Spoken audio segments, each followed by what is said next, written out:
Welcome to the Chiefs Way. Now mash that subscribe button or drop and give me 50. Hi YouTube, got a new video today. We just got done running a test where we used our 2000 watt emergency power station and we exclusively ran our furnace for 5 days. Okay, and it got pretty cold, so we collected some good data on how much power it takes to run your furnace when it's cold. Okay, and the way we did that is we used this TAN heavy-duty appliance extension cord, and we hooked it to our easy generator switch, and we ran it for 5 days. So let's go take a look at the data and what we saw. Okay, here's the data we collected. You can see we ran the test from January 30th to 3 February. It was 5 days, and we had 600 watts of solar panels out there. And let me just say before we get started that I've found out that my system here, the amount of solar panels I have, is totally inadequate. 600 watts isn't even close. I'm gonna have to triple that, and you'll see by the end why tripling it is gonna be necessary. So on the first day, solar produced 129 amp hours, okay? And what we would do is we would start at 6 p.m., so I take a reading at 6 p.m., and then the next day at 6 p.m. I take a reading again. So that means there was the deficit between those two numbers is 200 amp hours, okay? So 200 amp hours plus the 129 we made.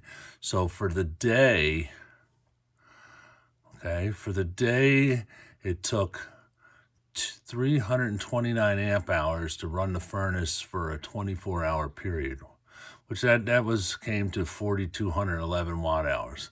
And then we had a high of 10 and a low of 5 that day. But look at, under full sun condition, I mean, all week we had good sun. That's why I picked this week to do the test. Only made 129 amp hours, but it took me 329 amp hours to run the system. So that means that this is about a third of what I need. I need about 1,800 watts, so I'm gonna have to add to the system. Okay, so on the second day, we had better sun and we made 155 amp hours, okay? And I did my meter readings, but if we look over here in this column, it says generator. What I had to do, okay, because I don't have enough panels to get through the test, I simulated running the generator. Instead of putting the generator out in the cold and, running it outside, I just plugged the Ames battery charger into the wall. And if you look back a few videos of mine when I did the generator test, I was able to run that generator at half power, which the Ames charger is set up to input about 800 watts, which is about half of that Predator 2000 generator. And it would output 48 amps. So the battery charger would output 48 amps at an 800 watt input, and it ran for 6.5 hours.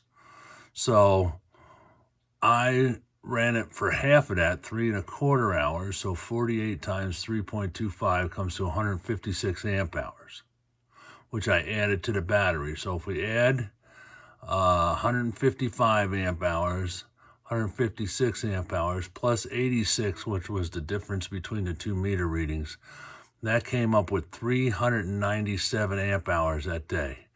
This was the biggest day out of all the tests, because you can see we had a high of 9 and a low of -11, so it was really cold. So that means that the furnace would be cycling a lot more often. And then the test went on. I got better sun. You can see, started to get, I was able to make in the 160 amp hours per day, which is still very low compared to what I was using. So that's why, again, I have to triple this from 600 to 800 watts if I even wanted to come close to running this furnace full time.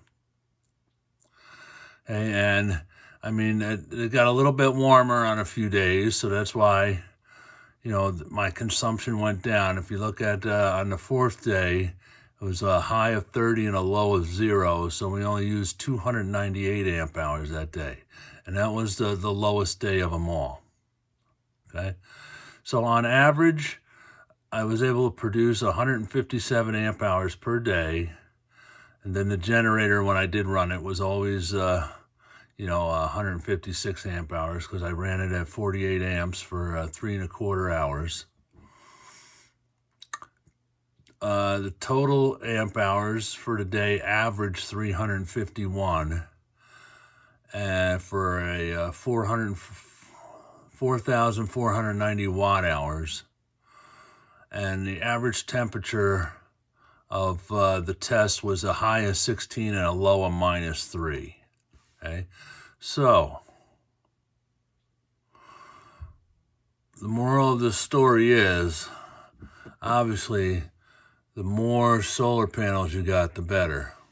So I'm going to be adding to this system, and that way we don't have to run the generator as much, especially on sunny days.